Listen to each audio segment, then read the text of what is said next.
নমস্কার। আজ ইলিশ মাছের একটা রেসিপি শেয়ার করছি। গাঠি কচু দিয়ে ইলিশ মাছের ঝোল। এখানে ৪ পিস ইলিশ মাছ ধুয়ে পরিষ্কার করে নিয়েছি। তার মধ্যে অল্প হলুদ গুঁড়ো আর লবণ মাখিয়ে কিছুক্ষণ রেখে দিয়েছি। কয়েকটা গাঠি কচুর খোসা ছাড়িয়ে ধুয়ে লম্বালম্বি ২ টুকরো করে কেটে নিয়েছি।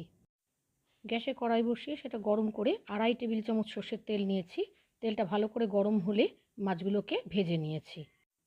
মাছগুলো ২ পিঠ উল্টে পাল্টে হালকা করে ভেজে নিয়ে তুলে নিয়েছি।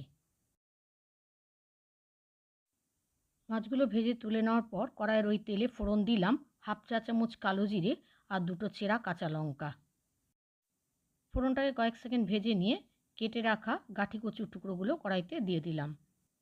1/2 চা চামচ হলুদ গুঁড়ো আর অল্প লবণ দিয়ে গাঠি কচুগুলোকে আমি একটু ভেজে নিয়েছি। তবে গাঠি কচুগুলোকে আগে সেদ্ধ করে তারপরেও ভেজে নিতে পারেন। গাঠি কচুগুলোকে আমি 2 মিনিট ভেজে নিয়েছি। এরপর গ্যাসের আঁচটা লো করে দিয়ে দিলাম 1 চা চামচ জিরে বাটা, 1/2 চা চামচ কাঁচা লঙ্কা বাটা। ঝালটা আপনারা স্বাদ অনুযায়ী দেবেন। আর দিলাম আন্দাজ মতো লবণ আর হলুদ গুঁড়ো।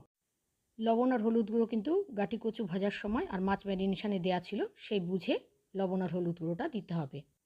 এবার মশলাগুলোকে একটু ভালোভাবে কষিয়ে নিয়েছি। মশলাটা ভালোভাবে কষানো হয়ে গেলে আন্দাজ মতো জল দিয়ে দিলাম। জলটা মশলার সাথে মিশিয়ে নিয়ে ঝোলটা যখন ফুটে উঠলো তখন কড়াইটা ঢাকা দিয়ে গ্যাসের আঁচটা মিডিয়াম টু হাইতে করে 5 মিনিট আমি রান্না করে নিয়েছি। 5 মিনিট পর কড়াইয়ের ঢাকনাটা খুলে ভেজে রাখা ইলিশ মাছগুলো দিয়ে দিলাম আর তার সাথে 2টো কাঁচা লঙ্কাও দিয়ে দিলাম।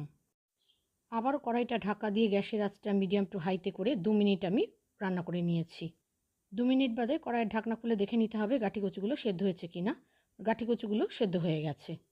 এবার গ্যাসের আঁচ বন্ধ করে কড়াইটা ঢাকা দিয়ে 5 মিনিট রেখে দিলাম। তৈরি হয়ে গেল খুব সহজেই গাঠি কচু দিয়ে ইলিশ মাছের ঝোল। একবার বেগুন দিয়ে রান্না না করে এইভাবে গাঠি কচু দিয়ে ইলিশ মাছের ঝোল রান্না করে গরম ভাতে খেয়ে দেখতে পারেন, অত্যন্ত সুস্বাদু হয়। আমার আজকের রেসিপি ভালো লাগলে লাইক, শেয়ার, কমেন্ট করবেন আর আমার চ্যানেলটা সাবস্ক্রাইব করে পাশের বেল বাটনটা ক্লিক করে দেবেন নতুন রেসিপির আপডেট পেতে। আজ তাহলে এখানে শেষ করছি, আবার আসবো অন্য কোনো রেসিপি নিয়ে। ততক্ষণের জন্য সকলে ভালো থাকবেন, সুস্থ থাকবেন। ধন্যবাদ।